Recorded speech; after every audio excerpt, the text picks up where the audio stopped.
Yo, what is up? We are back again with another video, doing another updated deck profile for Water.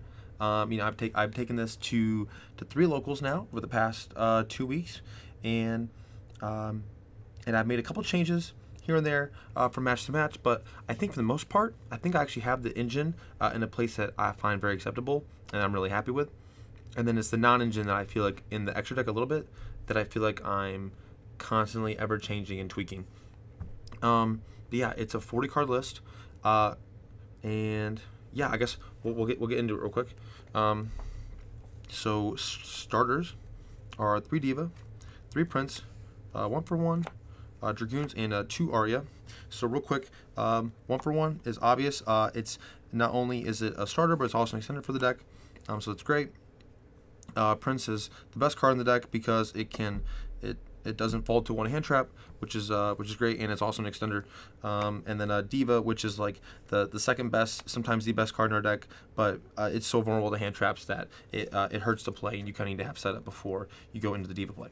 3 Dragoons, you have to run it at maxed out, and it's with the best extender in your deck because it just keeps all your plays going.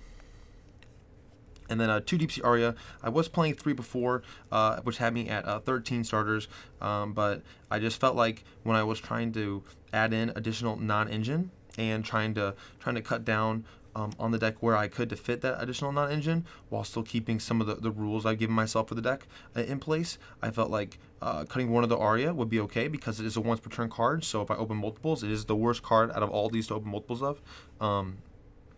And then the fact that it's not a starter unless you already can send a water, it's a little bit of a late starter. And then I still felt like even 12 starters was okay for the deck because this still gives you like an 80% chance to open at least one of these 12 cards in every hand when you're playing 40. So yeah, so currently that's the starters, 12 count here. Next, we'll go into our superior extenders / our discard outlets for Dragoons and Arya access.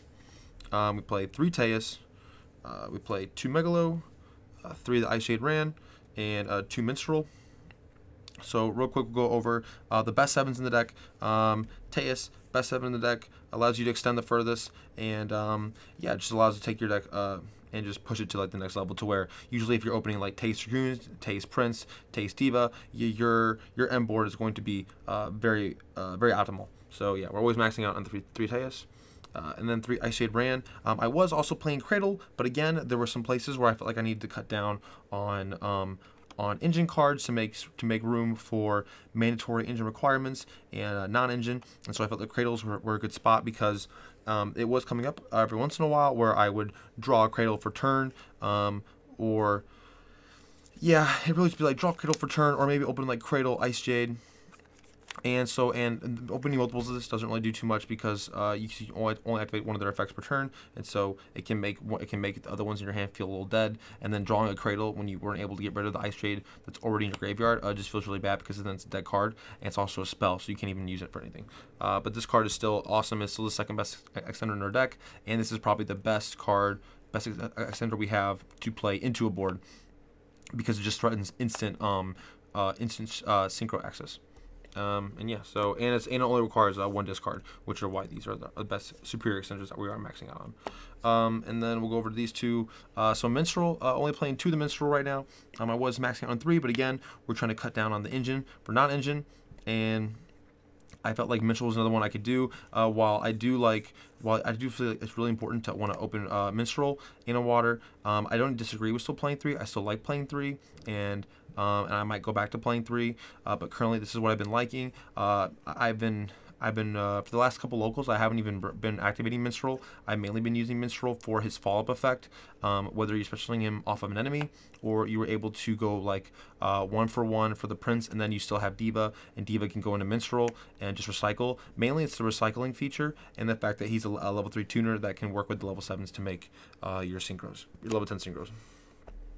And then we play 2 Megalo. I feel like I have to play 2 Megalo every time I cut 1.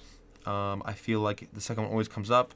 The reason why we want to play 2 Megalo is because on our turn 1, if we open Diva Prince and we're able to play, but we don't open any of our other level 7s, then we need something that allows us to kind of get us to a level 10, or just get us to be able to resolve water cards by discarding. And so Megalo is the only searchable card we can do. We can add that will discard water cards to trigger the effects, and so that's really important when you want to get like Moonland Glacier online. And he's still really strong because turn 1 he'll get you the scale and like an infantry or Moonland, and you pair that with like a Lacia, that's pretty strong. So Megalo is really good going first. And you can also just use them as your first play. If you open like even 2 Dead Waters and like an Aria, is still something. And then you also want the follow-up Megalo, because Megalo is really important going second, because a lot of the times you're able to resolve Dragoons. You want something that will allow you to threaten more interactions or allow you to push for game, and Megalo always guarantees you that. So we play 1 for going first and 1 for going second, and it helps with the ground game. You can cut this down to 1. You just have to be more mindful of like what cards you're recycling back. So like with Totally Awesome, we need to be recycling back either a Gund to, if you've used it, to special back the Megalo, or recycle back the Megalo, and then you'll need to. That's really the only recyclability I have in this deck at the moment, and so yeah, you can definitely get away with just playing 1. I wouldn't even say I always need it. Need the second one, but I think I like it, and I think I miss it every time I get rid of it. So yeah, so we're playing 10 Extenders, Superior Extenders, and now going on to like our engine requirements, bombs, mandatories. For Sea Serpent targets, Lapis is obvious. Like, you almost want to play 2, but because it sucks so bad when you draw this card, but it's necessary. It's an amazing extender. Moonland Glacier, still playing it, still liking it. I'm still pretty okay with linking it off and synchroing it off. I haven't really missed actually my battle phase too many times, but then when I am able to keep it on board, I definitely will go for that route, because being able to threaten lethal in the following turn is really important. But yeah, Moonland's been doing great, and there are actually a lot of times where I'll actually keep this going second too, just because it's a body that I can play into special, and then if I have a Diva on field and it's just like the game's been a little back and forth, and I can still get the Moonland on field, and even if the Diva was negated, being able to get into a Baron play or another level 10 play is pretty important, and so I like Moonland for that as well. Playing 2 of the Mermails, playing Pike, it's a combo piece. I don't typically want to have to normal this with Dragoons, but it is an option. Doesn't come up very often, but it is a play. And then my only level 3 target outside of Minstrel that I'm searching off of Pike is Mermail Bisgund. I was playing Artisan Crusadia. What is it? It's right here. I was playing Crusadia Arborea,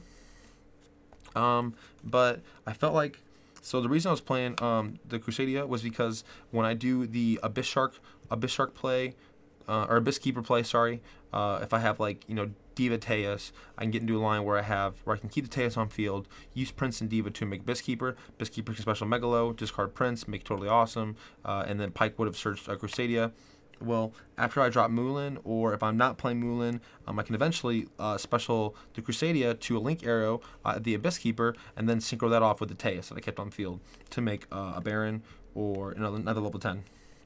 And it's just, and this is probably like, this is better than this when you like don't open Pike or Teus, but like if you just randomly draw the gun and you have like Megalo only access, well, having this only with the Megalo is a lot better, because then you can like use like Prince to link off to Link Rainbow and special this to the Link Arrow, and then synchro this and the Megalo for Baron as well.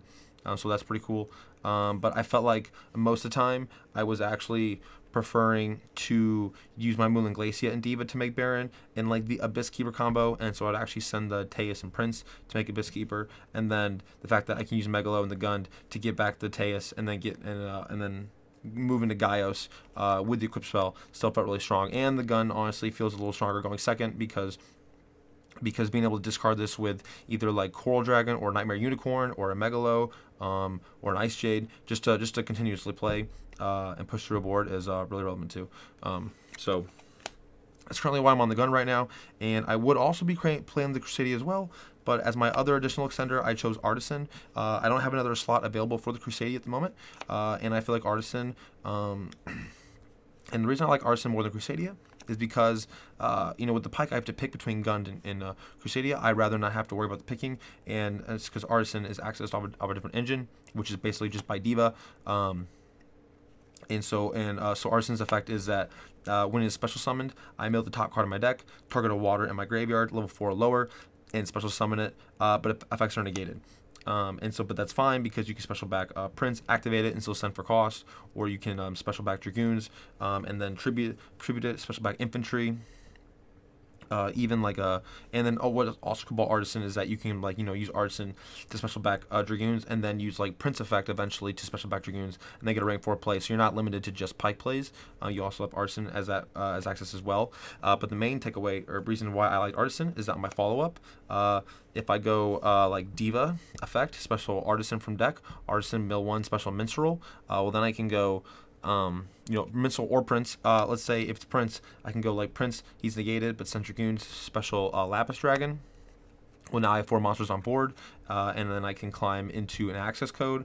But then if I'm playing like the Zealantis and I'm playing like Coral Enemy, I don't even need to have the Lapis. I can just go Diva, special Artisan, Artisan special, any water, Minstrel, or Prince, and then link up 2 of those monsters into an enemy special back of water, and then you have a link 4 that's also under waterlock for Zealantis, and so I really like that as well.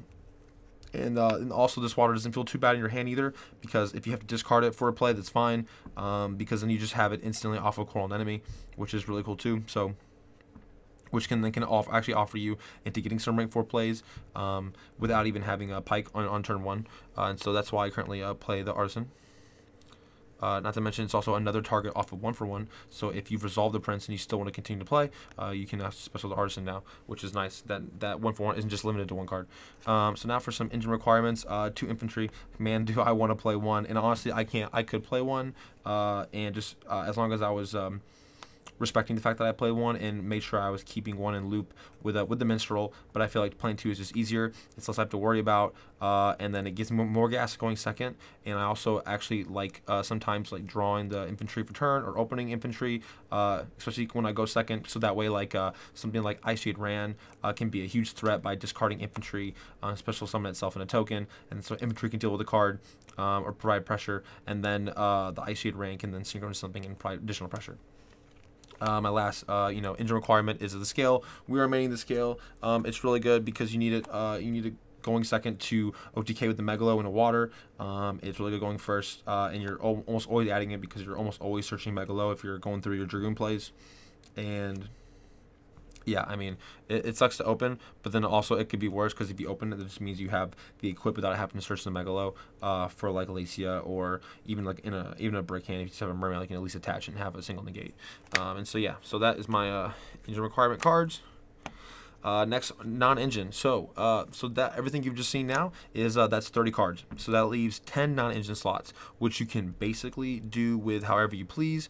I would say the one card I personally am requiring in my deck right now is Call by the Grave. I think Call by the Grave needs to be mained. I think it needs to stay in. Going first, going second, I think is strong in either or, and it helps you so much going first. And so this also kind of acts as my 3rd Minstrel. So it's another reason why I'm okay with not playing 3 Minstrels, is because I do have the Call by the Grave. But yeah, Call by the Grave is crazy. So we're basically playing that. So really, you have 9 engine slots you can deal with.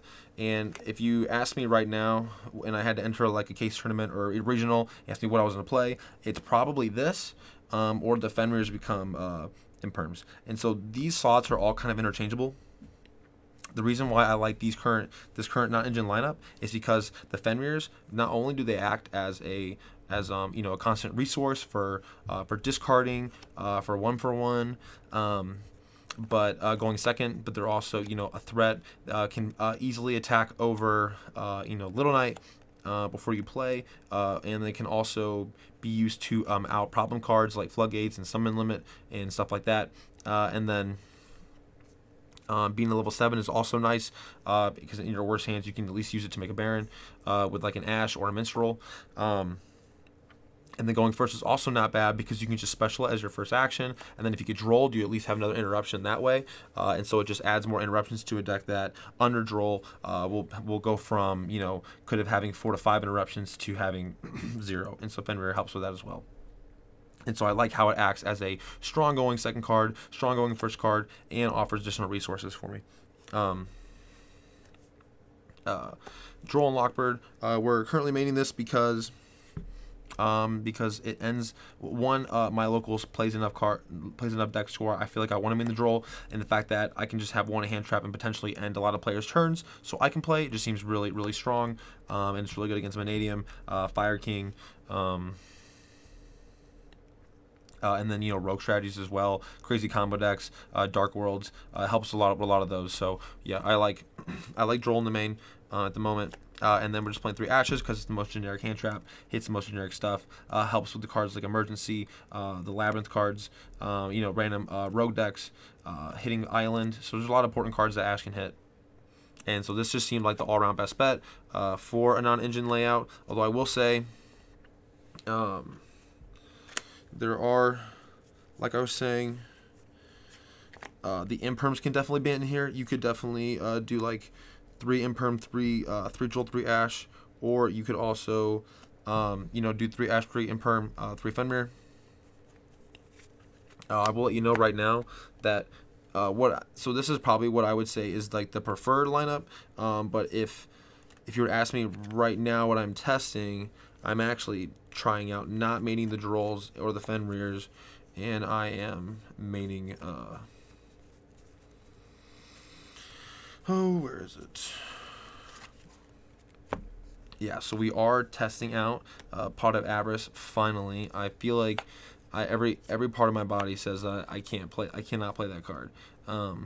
But I did want to try out the tactics in the main mainly, and I also wanted to try out not maining the Drolls for a little while. And so with that, we're always at least maining 6 hand traps, and if we're not maining the Drolls, we're maining 3 Ashes and 3 imperms. They're just the safest cards.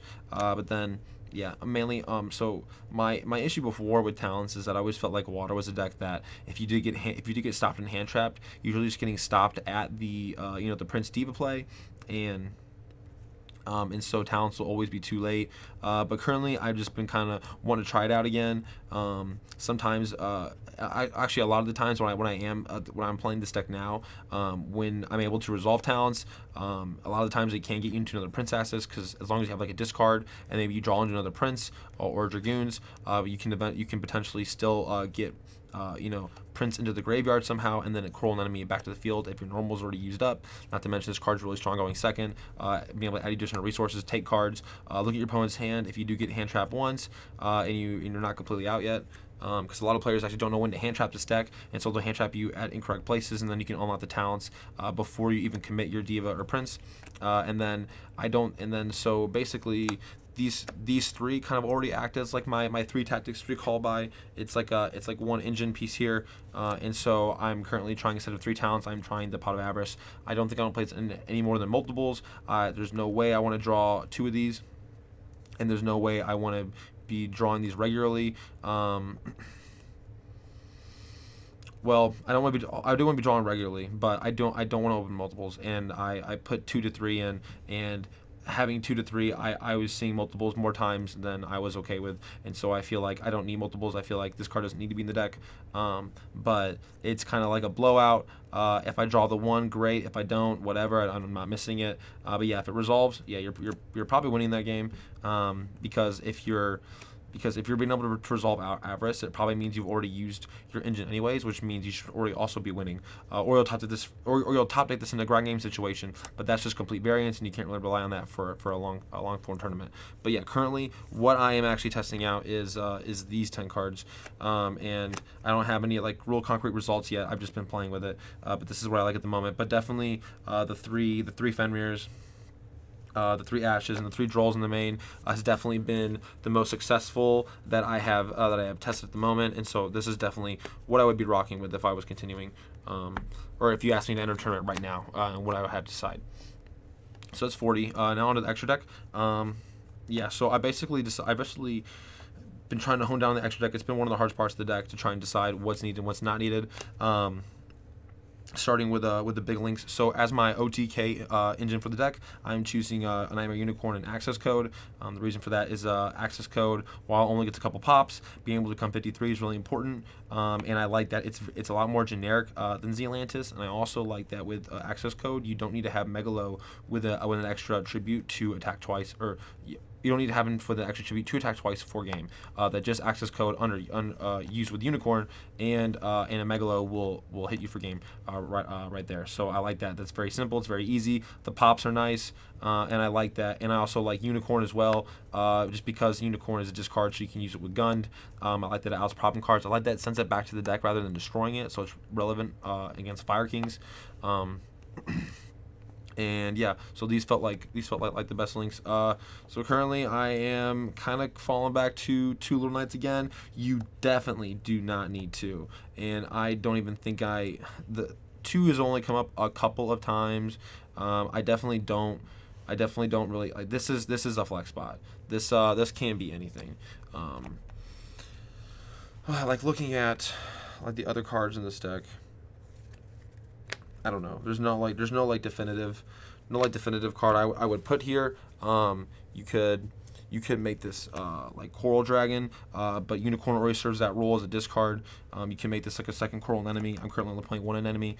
Actually, 100% could be a second Coral enemy, and it basically serves the same role as the second Coral enemy because a second Little Knight is just for grind game, and so is the second Coral. So honestly, you could just put a second Coral here, and that would fill your slot, and then yeah, you probably, I mean, you definitely want to play at least 1 Little Knight in this deck. It helps the deck out so much with getting rid of like your random cards. But if you're not playing either Little Knights, you're probably playing Masquerena, and then you're trying to maybe go into like a Unicorn on your opponent's turn. But that just seems suboptimal. Or do an Apollousa maybe. But I'm definitely picking. I mean, definitely, I think you need 1 Little Knight for this deck if you want to be able to like do well with it. Probably at like a somewhat decent competitive locals. Yeah, 2 Little Knight it's not necessary, but I do like it, and it's my grind game card of choice just because it's more generic. And then yeah, so for 1 of Waters, Lacia you have to play it for the end board. Coral you have to play it for combo, and just grind game it's a crazy card. And then Abyss Keeper you play it for the combo. So these are plays self-explanatory. And then play Linkuriboh because you need something to link off when you're trying to do Moulin water count manipulation, and it's actually pretty nice that it comes up that if you use this to go into Little Knight on your first turn, so you can banish card from your opponent's graveyard that you discarded with the Moulin Glacia. And then if you're ever trying to resolve Prince, resolve Artisan on following turns, you can always distribute it off with the Linkuriboh when they imperm Baylor or try and do anything to disrupt it. So that's pretty cool too. Here's my other flex spot for the deck. I definitely don't think this card is also required. I don't even think it's actually like even really come up for me. But in theory, it's supposed to be good. In theory, it's supposed to out like crazy boards. And it's supposed to be a good like last ditch effort card. Really, I don't know what I want as my 15th card slot. And so this is just the placeholder at the moment. It's not bad. It's just not. It's not crazy. So for Xyz. So we're back on the Gaios. Gaios is crazy. You only play Gaios if you're playing Gund. But yeah, Gaios is great. Not really much to say about it. I did miss it, and I'm happy to put it back in. And then you obviously just play this for the combo for the rank 4s. Omni Gates are wild. And then for synchros, I just play the 3 level 10s now. I cut the Axel Stardust package because I felt like it wasn't doing enough for the deck. I felt the deck already got to level 10s just fine, and that the 1 card Diva follow up could be used for something better. And that's kind of where Artisan came in, giving me more OTK pressure rather than just making a Baron. And then if I do just open Diva, I can still, I believe, end on like Moulin, Lacia, maybe with Scale as well, Diva and a Water, and so I probably didn't need the Axel Stardust, and it did take a lot of room. I did like the draw, and I did like XL, but it did not come up enough. But we are playing the 3 level 10s. Baron, obviously, we're playing Baron, and then these two, I tried playing without each of them, and I missed them both. This card does really well going second into a board, especially in like Fire King Tri Brigade, because you can activate this to so that way their Trap Brigade Trap and their Fire King Xe can't disrupt your plays because it protects all your monsters. And then the recursibility is just crazy with this card. You can do a grind game, you'll take it out. And then it does come up where banishing the card you respond to can be relevant as well, and so that's really cool. Also, not to mention that you'll have turns where you can either make 2 level 10s. You can do you'll do Ice Jade on multiple turns, and you might want to have the second level 10 to make because you can't make Baron because you're waterlocked. And then Chening is crazy. I actually finally did commit to playing this on my first turn boards and making this and not the Ice Jade. And yeah, it's pretty nice. It's pretty crazy. It's a great control card. It's a hard boss monster to get over, and if it activates and resolves, I mean that just feels so broken. So yeah. So currently that's the extra deck. Real quickly, I'll go into some extra deck substitutions I was messing with. So first, like if you didn't want to play, like Access and Unicorn, you want to stay more water based. You probably need to fit in the second Coral Enemy, Zealantis, and Coral for the Unicorn and Access code. And the reason we're doing that is because. Your follow-up Artisan play is no longer Link Climb Unicorn access code. It's now Link Climb Zealantis, and so you want to make sure you have Coral Enemy for your turn 1 combos, and then on your follow-up you go Diva and Artisan, and then you eventually climb out 2 Coral Enemy, switching back a water, and they have 4 waters for the Zealantis. And then the reason the Coral is also being shown here is that if you're getting rid of your Nightmare Unicorn, you need to have something that allows you to discard cards to pop random back row, random problem cards, trigger an infantry, a dragoons, a prince. Sending Prince off of this, get you Dragoons, and then get you to level 10 Synchro play. Plus the draw is nice off of Coral, and then you're also wanting to be able to discard Gund, so you can extend that way as well. And so yeah, so this is probably like the engine I'm playing, and then some other decent link cards. You could like replace like the Little Knight or the Typhon. Well, really the Little Knight would be something like the Typhon. The Typhon would be replaced with something like this, or you could play all of like. Oh, this is something else. You can play like all of these cards. I don't think Zeus really ever comes up in this deck. Maybe it does if you play Talents and you Talents like Xe cards, or maybe if your Toad or Bahamut somehow stays in the field, or Gaios maybe. That's not too bad. Like if you attack, like if you turn 1 make Gaios, use this effect 1 time, and then on your turn you attack with them, and then make the Zeus. That's definitely not bad at all. And then Starboy is definitely not bad either. It can help clear your board so you can further extend if you have too many waters on your field. It can help you link with the Coral Enemy into Alacia, because Alacia is Cyberus and you need Aqua Fish or Atlantean Sea Serpent to make the Alacia. And then and so the attack point manipulation is also nice as well. And then the BLS is just a nice control card. It's a little awkward because in theory it completely outs Rescue Ace, but then this card just loses to Typhon, and so that is a problem. But this card is also like another neat budget, I'd say, control card that you could play in this deck that does come up because you had level 7s to make it. And then this is another combo you can play. One of the guys in the comments actually taught me about this. I meant to get the Sea Archiver, but I just don't have it yet. But basically, there's a little combo that a guy showed me where basically you just need 2 level 7s and then another extender. And really what you do is take 2 level 7s, make a Draco Sack, you summon 2 tokens. Use 2 tokens, go into the Cherubini. Cherubini, since Sea Archiver is a level 3 water that if a monster is normal, special summon to a Link Arrow points to a Link Arrow, you can special summon Sea Archiver, something like that. And so basically you're able to just do any play, whether that's special tier cash, normal a monster, special a monster, and then you can activate Sea Archiver, special to the field, and then you can use this too as link 2, Sea Archiver, and Draco Sack, and then you can make an Apollousa, and so if you have an extender you can do that with, then you can have an Apollousa before you normal your Prince or Diva.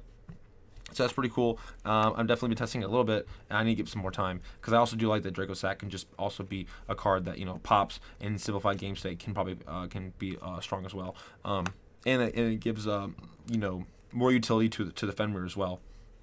And so, yeah, so that's pretty cool. I don't have the Sea Archiver yet, but when I do, I'll probably be testing out that a little more. Let's see. We'll go on to the current side deck, I guess. The side deck is also ever-changing. But at the moment, I'm kind of feeling... I don't know if I still like Nibs. I feel like Nibs are good into crazy combo decks. It's a good additional hand trap, even into Vanadium. this will still stop like combo decks from playing. And I feel like this is actually good into like Tri-Brigade Fire Kings as well. 2 crows. This could also be like bells. Maybe bells are better for Labyrinth. I haven't played against too much Labyrinth lately, so I'm kind of rusty on my matchup against them, and I probably want bells for them. Currently, I have 2 cosmics in here, mainly because it's actually a decent card going first, because a lot of cards have like field spells and continuous spells that you can respond to with this to clear off. And I also like the fact that that this helps out.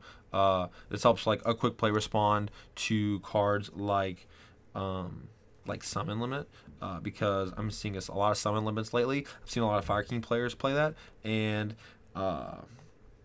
so if I don't want to put in any of like the board breakers, spell traps, I can at least put in the cosmics to target the Summon Limit. And like I said, this is just a good card going first as well.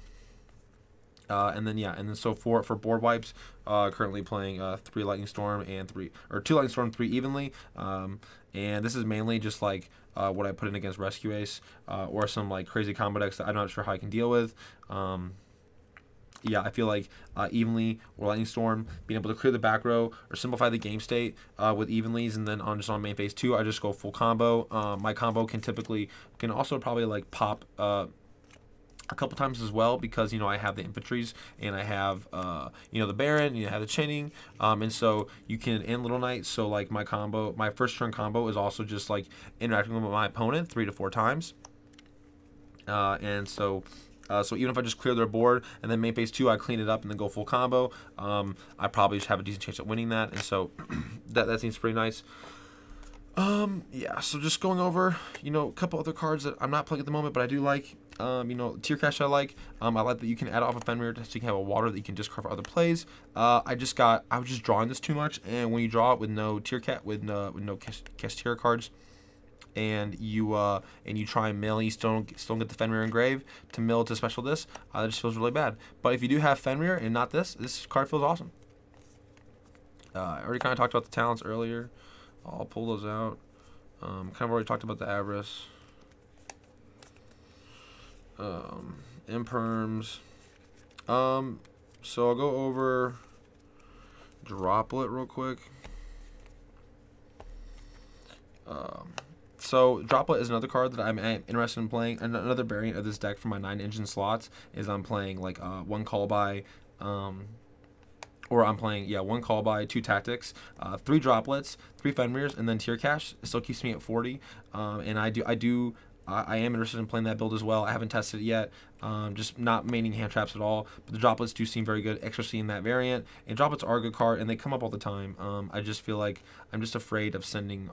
I feel like I need all the cards in my hand, and I feel like sending all those cards off of droplet is just, I just feel like the deck can't push hard enough if you use up all your resources for something like a droplet. I could be wrong though. I need to test it out. And then so also with the variant where I am playing 2 tactics, the 2 tactics, and like the Avarice and like 3 Imperm, 3 Ash in my main at the moment. I am also currently debating that maybe if I just don't play the Avarice, I could just play another consistency card, and that would definitely be the 3rd Aria, or it would be the 3rd Minstrel.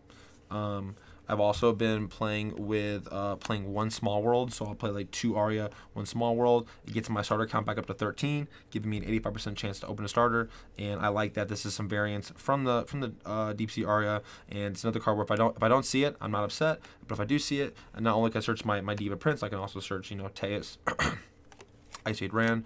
Currently not playing Heartbeat, but just don't have room for it. I feel like the Evenlies and Lightning Storms are just fine for what role that this card plays.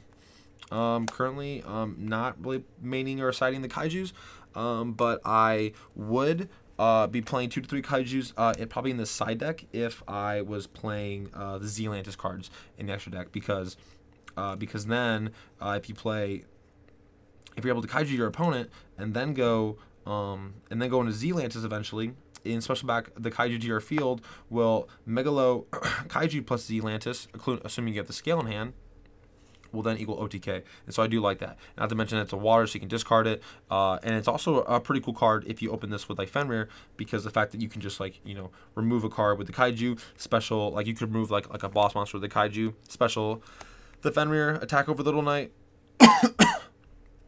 Seems pretty nice. I do like Haiju's. Just that 1-for-1 removal is cool. Honestly, I need to get this a fair test. It's not a bad card. And then if I'm maining, if I'm maining Imperms and I have the extra deck space, I'm maybe putting in. I don't know about Post Phantom Nightmare, but typically for like Rescue Ace, I was putting an additional 2 Veilers in my side deck that I would put in the main versus them, just so I can have more targeting negation for them. Even Fire Kings as well, and other combo decks. So having the additional targeting hand trap isn't bad. Also, Pinkertops. Another card I was messing with. It came up. It's not bad. I just, I'm a little all over the place. Maybe if I wasn't playing the Fenrirs at all, and they were completely cycled out of the deck, then maybe Pinkertops would take over that role as like a Fenrir, because it basically does play the same role. Just obviously you can't play it going first. And then another card I really do like is Salvage. Salvage is another really cool extender that as like a 1-drop, or even I was even testing this at 3 at one point. It's really not bad, especially if you're maxing out on like the minstrels. Because you could even go like because you can just open like Salvage, Minstrel, like Diva, Prince, and you can go like Minstrel, send Prince, or send Diva. Look at the hand, pop a card. Snipe a card, and then go Salvage and add the Minstrel and the Diva / Prince right back to your hand, and then just combo. Not to mention, it's a great top deck because you can also add back your Lapis Dragon. If you add a Lapis Dragon from graveyard, you can special to the field. So this card, when opening the Lapis, doesn't feel so bad anymore because you can still get Lapis in the cycle, like in the rotation. And then the fact that it just recurs cards, so like your Megalo can be fully loaded with like a Prince or Infantry or double Infantry, and it's really not bad. I actually love this card. I just need to find a place for it and see if I can find the room I want to clear for it. Maybe it's a 1 of, maybe it's a 3 of, maybe it's a 2 of. I don't know. It could be all over the place. But yeah, I think that's it. I think that's it for now. So far the deck's been doing surprisingly well. I feel like I lose with the deck more than the deck loses. Like loses to itself. I feel like it really just comes down to my misplays and me needing to practice more and just get better in the game and master this deck more. But yeah, currently, I think I might be taking a short break from this deck until February 10th. There is a regional in Illinois, and yeah, I'm gonna go to that. And I think it's like the day after Phantom Nightmare releases, and I think I'm gonna try and play some type of White Aura Merman Atlantean deck for that tournament. And so when that regional comes a little closer, I will be picking this deck back up and practicing it and preparing for the new support. In the meantime, I have a case tournament in 2 weeks that I am currently prepping with Vanadium. So I think my next local stream, I'm just gonna be showing off some Vanadium content and kind of the deck I'm working with. That deck's pretty cool right now. I'm working on just piling as much non-engine as possible. But yeah, I'm done rambling here. Yeah, this deck's been a lot of fun messing with, and I've never put this much time into it before.